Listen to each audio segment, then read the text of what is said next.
Well, hello, beautiful people. It's your girl, Janey Booz, and I'm in the business of helping you thrive as a professional, newcomer, student, and entrepreneur in Canada. And this is Janey of Canada. Now let's get into it.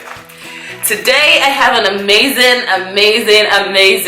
guest who is all the way in Alberta, and I can't wait to share her story about how she watched some funny video that this girl made some years ago, and now she's a thriving student in Edmonton.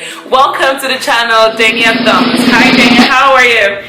Hi guys, thank you for having me. I'm good, thank you so much for having me. It's amazing times, right? Because I'm so excited to finally have you on the channel. So Janey reached out to me through email. Yeah. We'll talk about that. Saying, hi Janey, I've been watching your videos since she was in Jamaica. I've always loved Jamaicans. I think I'm part Jamaican. Don't ask me questions. I think I am. When you see me bubble a little, you know what I'm talking about. And so I was just like super excited, and that someone in Jamaica actually watched my videos and is now in Canada, and she wanted to have you on her channel. And I thought, I want to have you on my channel, Dania. So let's talk about how you got here. It's so exciting. Tell me a little bit about your story, your background, and how you got here. Yeah, so I am from Jamaica, as Janey mentioned. So when I was finishing up with my undergrad degree, a friend of mine who was studying in Newfoundland at the time reached out to me. We were doing the same program together. Amazing. And he left for Canada right after he finished with his studies, and he reached out to me like, I think you should come to Canada, I think you should look into it and maybe apply to my school, because his school, the program that he was doing, was really cheap and affordable. Yes. Was he in Memorial University? Yes, he was. I've talked about how that school is so cheap and it's so good. Cheap. So check out my video on cheap universities and colleges in Canada, because it blew my mind. I wish I knew about that when I came. Oh yeah. So he was telling me to apply, and I did. I applied, but I applied for the Masters of Information Systems. Okay, so I had to do the GMAT, which I did, but your girl failed miserably. So I didn't get accepted because I failed my GMAT. Oh no. And I decided to apply. So the mistake I made at first was applying for just that school, because he got me so pumped and hyped. I'm like, okay, I'm gonna apply. I'm gonna come join you.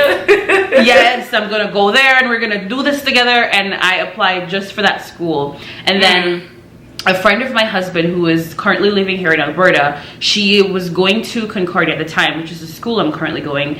And I went on her LinkedIn and saw that she went there, and I'm like, okay, let me go and just Google the school. I did, and I saw that the program that they're offering, it doesn't require GRE or GMAT. I'm like, okay, this is good. So I applied for that school and another school. I got accepted to both schools, but I chose to go to Concordia because I just felt like that's the school I can make my mark in, and I just think that it's a better fit for me based on the degree that I have before. Okay. And so I decided to apply. I applied, I got through, but I got through for another program and not the program that I'm currently doing. So that was how I basically got here, because I was like, I need to get to Canada one way or the other. So I'm like, okay, I'm just gonna accept this invitation. I can do from there. So let me get this. You actually applied to a different program than you are in currently in Concordia, as well as a different program in the other school? Yeah, I just made the mistake of applying to Newfoundland only, and I'm like, okay, if I'm gonna apply for another school, I need to do more than one. So how long in advance was this? And I did, and I got. How long in advance was this? How long before you actually came to Canada did you apply to schools? I applied in December. I applied for both schools in December, and I got the acceptance letter in around March, December for both 2018. Schools. They actually came in around the same March time. 2019. Yes, amazing. 2018. Okay. Yes. So how did you transfer from the program you were in to the program you are in now? So the program that I was in, I applied for the GDIS. It's called Graduate Diploma in Information Security. Security Management System. And so when I applied for that, I got accepted, and I didn't get accepted for the master's, which I initially applied for because they said that I didn't have all the requirements. So they instead accepted me for the graduate diploma. and I accepted. So even though I did not apply for the graduate diploma, they accepted me in the graduate diploma. And I went on their website and saw that, okay, if you completed the GDIS, you can easily transfer over for your master's because it's basically the same thing. And so that's how I moved from GDIS to my master's. Yeah, it is. That is actually really amazing, because honestly, sometimes we just don't do the research, because now that got you in the country and then you could do what you wanted, which is actually very similar to my brother's story. Exactly. So he started in a Sheridan doing a business course, and then transferred his credits to York University to finish as a degree, right? So there's no one way to actually skin a fish, pretty much. Exactly. There's so many ways. Exactly. Would you say that living in Edmonton has been great? What are your reviews of the city for anyone who's thinking of moving that way? Edmonton it's not like Toronto. It's more of a slower city. I know. It is good though. I can't complain. In terms of, I like it slow. When I was back in Jamaica, I lived in a really slow, I would say a slow parish. It's not as vibesy as other parishes in Jamaica. But so coming here and experiencing, they're called parishes? It's called parishes. Yeah. Interesting. I never knew that. See, fake Jamaican. There's the different, like here we have provinces, there it's parishes. Provinces is called parishes. Oh my Lord, thank you. I just learned something. I lived in a slow, I wouldn't say a vibesy parish. So coming here and experiencing Edmonton, it wasn't a shock for me because I'm used to living like this. I'm used to not having that vibes and that, excitement and that bustle and busy city. I'm used to that. So my expectations again was met because I expected it to be this way. Again, based on researches and things like that. So so what would you say cost of living is like in Edmonton? It all depends. When I first got here, my rent was $500 and I was living closer to the town area, but that was a room. I was renting a room, and for other students, they would say their rent is like $1,300 or $1,200, and it also depends on where you live. I live out of town, but where I live, my rent is like $1,400 plus, and that's because of where I live. Other places it's cheaper, some places it's more expensive, so it all depends on where you live. So is that $1,400 for a 2-bed? Yes, so it's a 2-bedroom apartment with my own everything. I don't share anything. That's amazing. You will not find that in Toronto. So I know. If you watch one of your videos where you say you're paying $2,000 for your rent, and I'm like, what? Plus $2,000 plus. So actually, it's like almost $2,200, and it's a 2-bed, but it's a fake 2-bed because it's a condo. So one is actually a room, and the other is like a sliding door.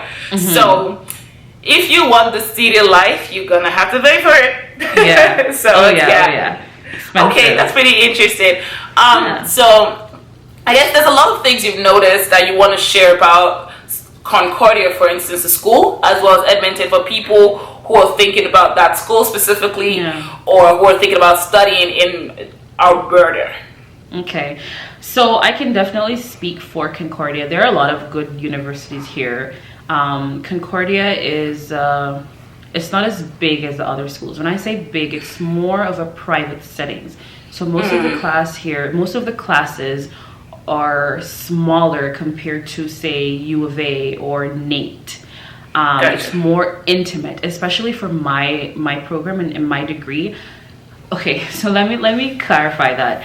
Back when I started in 2018, my classes were so small and so intimate. You could talk to the lecturers and basically have them pour into you individually, because there weren't many of us in the class. But now that's a different case. There's so many students in the classes, but I still consider Concordia to be a very small and intimate school, Exactly. So I'm talking about this factor in a video, how to come to Canada as a student. That is something to definitely consider. Do you want a big class where you just want to be a fly on the wall, or do you want something more intimate? Right? It depends. There's different people, different strokes for different folks.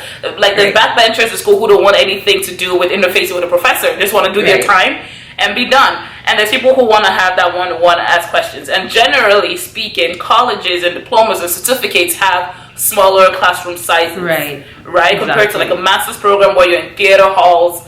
And especially again, it depends on the type of program you have. It's Right. a program that's popular. You might be in a big class. That's another thing to consider, and the type of Right. school too. Like I heard you compare Concordia to Nate's, for instance, right?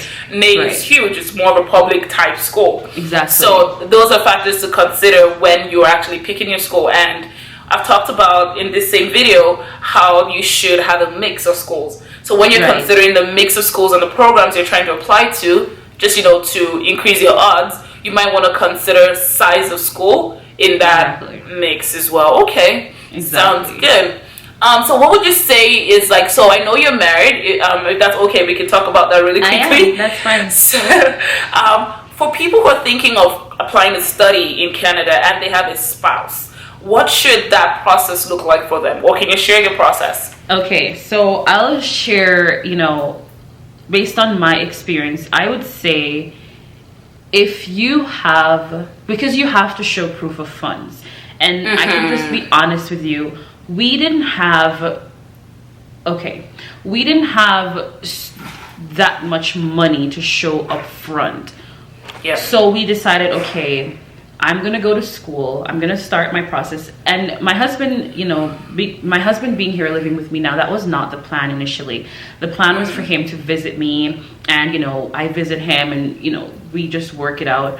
But coming here, he visited me, and he's here, and I'm like, okay, I think you should stay, because it would be cheaper for both of us because you're gonna have to pay for rent where you live and help me to pay for my bills here. So it's better if you come and we live under the same roof, and we cook the same food, and you pay the bills, and we work it out. So what we did was, okay, I came here first and started studying, and then when he came here on his tourist visa, we applied for his open work permit. That way, And this is how long after you had moved? I would say 4 months after. It was almost 3-4 months after that we decided that he should come here, and it worked out perfect, because and based on his degree, it was really easy for him to get a job and then use that job offer to apply for his open work permit. It was seamless. I honestly didn't know it would be so easy.